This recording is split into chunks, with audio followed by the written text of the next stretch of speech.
네, 시청자 여러분 안녕하십니까? 세계 곳곳에서 발생한 개벽 뉴스를 알려드립니다. 뉴스 더 개벽 시작합니다. 미국 FDA가 지난 1월 15일 하버드 의대 데이비드 싱클레어 박사가 이끄는 생명공학 기업 라이프 바이오사이언스의 세포 리프로그래밍 기반 시신경 치료제 임상 일상을 허가했습니다. 겉으로는 조용히 지나간 소식이었지만 생명과학계에서는 인간 노화를 되돌리는 연구가 실제 임상 단계로 들어섰다는 점에서 상징적인 사건으로 받아들여지고 있습니다. 세포 리셋 기술은 이미 분화된 세포를 젊은 상태로 되돌릴 수 있다는 줄기세포 연구에서 출발했습니다. 영국 생물학자 존 거든의 핵치환 실험과 일본 야마나카 시니어 교수의 다 자란 세포를 다시 어린 세포처럼 되돌리는 연구인 iPS 세포 연구는 이 가능성을 과학적으로 입증했고 두 사람은 2012년 노벨 생리의학상을 받았습니다. 노화치료 전문 생명공학 기업인 라이프 바이오사이언스는 야마나카 인자 가운데 암 위험이 높은 C마이크를 제외한 세포를 젊은 상태로 되돌리는 데 쓰이는 세 가지 핵심 유전자 조합인 OSK 인자를 활용해 세포를 부분적으로 젊게 되돌리는 연구를 이어왔습니다. 그러나 세포를 젊게 되돌리는 기술이 현실화되더라도 그 세포를 받아들일 몸의 환경이 건강하지 않다면 효과는 제한될 수밖에 없습니다. 최근 의학계가 다시 장을 주목하는 이유도 여기에 있습니다. 장은 단순한 소화기관이 아니라 면역과 염증, 감정, 노화, 뇌 기능과 연결된 핵심 시스템으로 재평가되고 있습니다. 두루원 미생물 연구소의 전략기획 보고서도 이 흐름을 강조합니다.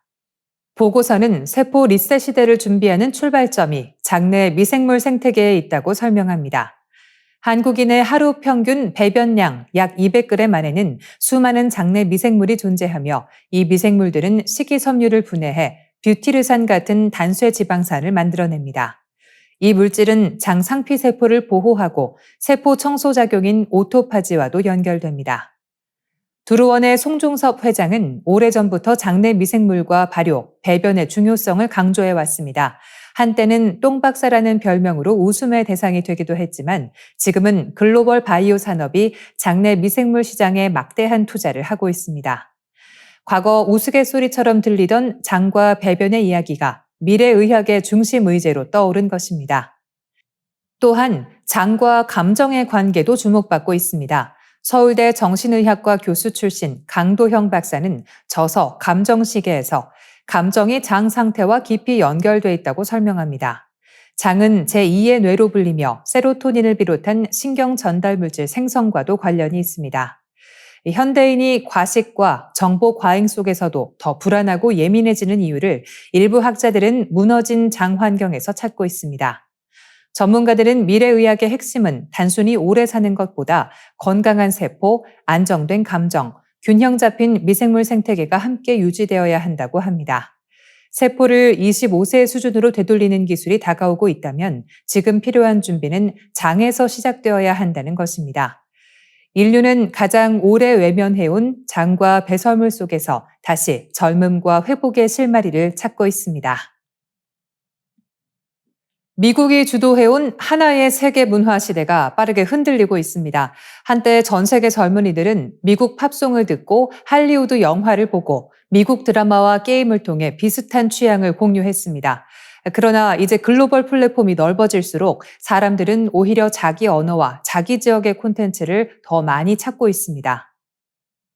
2026 북중미 월드컵은 이 변화를 상징적으로 보여줍니다. 월드컵은 여전히 전 세계가 함께 지켜보는 최대 스포츠 축제입니다.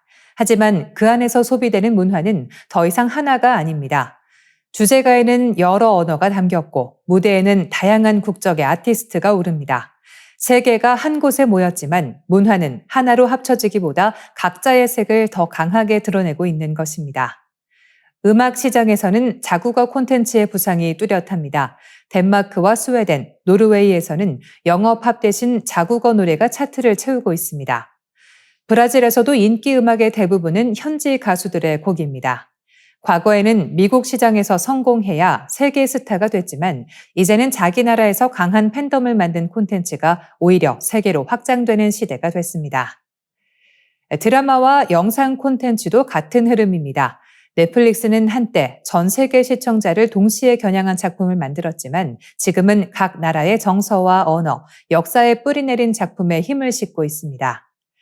폴란드 배경의 코미디, 노르웨이 괴물 영화처럼 현지성이 강한 작품들이 먼저 자국에서 흥행한 뒤 세계 시청자를 만나는 방식입니다.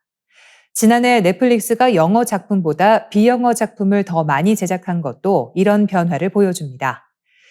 이 변화의 한 가운데에는 한국 콘텐츠가 있습니다. K-드라마는 더 이상 일부 팬층의 취향이 아니라 세계 시장에서 통하는 독립된 장르가 됐습니다. K-팝 역시 이번 월드컵 무대에서 강한 존재감을 보이고 있습니다. 한국계 싱어송라이터 이재가 공식 주제가에 참여했고 블랙핑크 리사와 방탄소년단도 대회 주요 무대에 이름을 올렸습니다.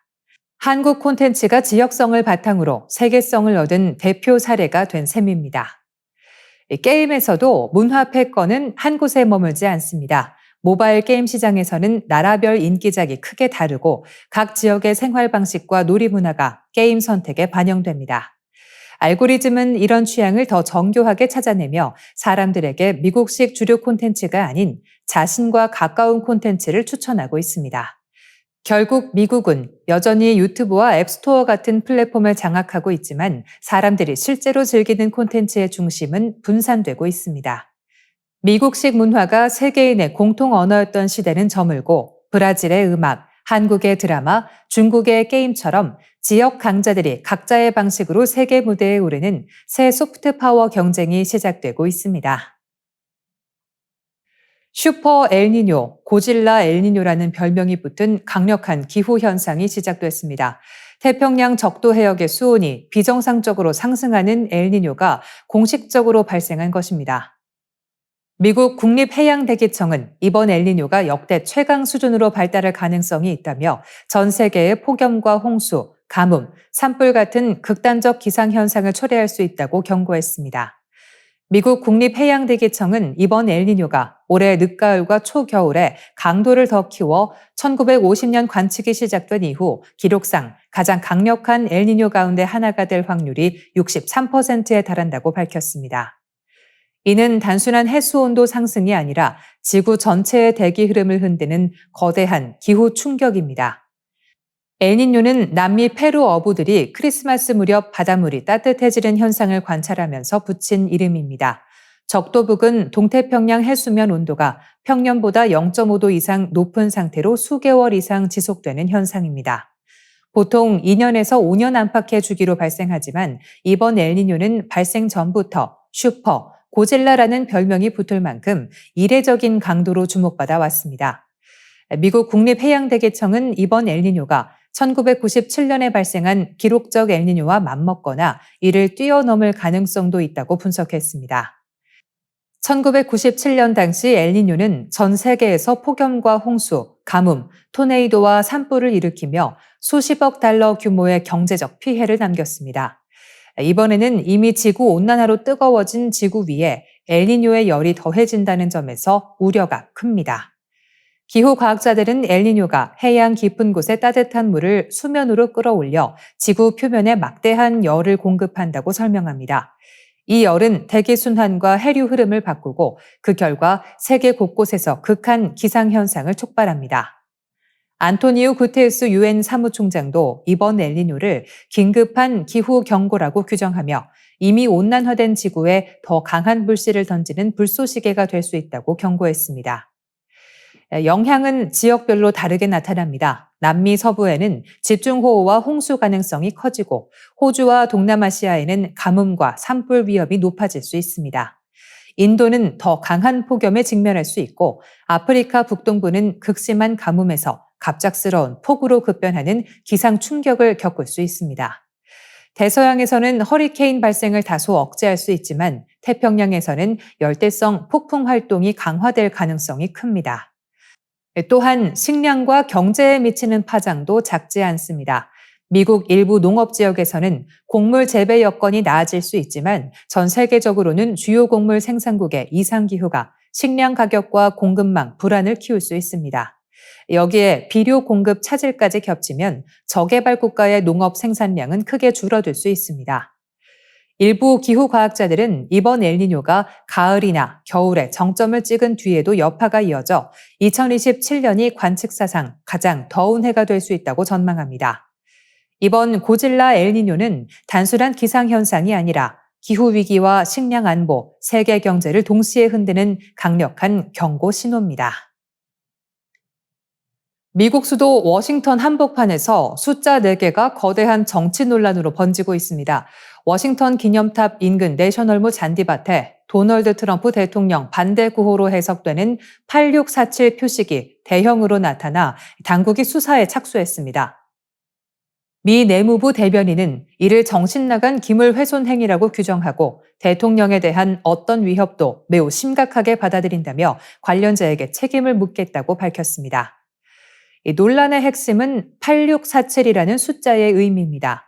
미국 외식업계에서 86은 메뉴를 제외하거나 손님을 내보낸다는 뜻의 은어로 쓰여왔습니다. 여기에 47은 미국의 47대 대통령인 트럼프 대통령을 가리킨다는 해석이 붙으면서 반트럼프 진영에서는 정치적으로 축출하라는 의미로 사용돼 왔습니다. 하지만 트럼프 행정부는 이를 단순한 정치 구호가 아니라 대통령에 대한 살해 위협으로 보고 있습니다. 앞서 제임스 코미 전 FBI 국장이 조개 껍데기로 8647을 만든 사진을 소셜미디어에 올렸다가 논란이 커졌고 트럼프 대통령은 이를 강하게 비난했습니다. 코미 전 국장은 폭력적 의미가 아니라 정치적 퇴장을 뜻한 것이라고 해명했습니다.